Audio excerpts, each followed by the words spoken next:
The question says that light with an average flux, so flux is given to us, that is 20, and falls on a non-reflecting surface at a normal incidence having the surface area 20 centimeter per square.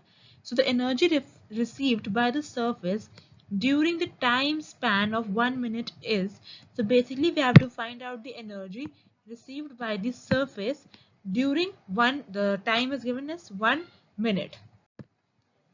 The flux of, basically the flux means the intensity. So basically what will be the intensity? Intensity is 20 watt per by centimeter square. Now what can we write? Like we can write 20 watt by centimeter square as 20 joule per second dot centimeter square. Now we'll be proceeding towards the solution. So the flux or the intensity is basically given as I equals to energy by A into T.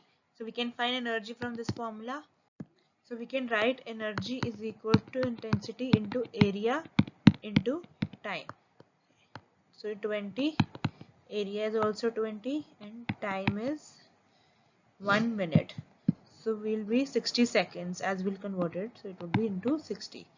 So the answer would be, energy is just given to us, will be given is 2020, that would be 24,000 joule, and we can also write it as 24 into 10 raised to power 3 joules. So this is the energy that is being basically received by the surface in 1 minute.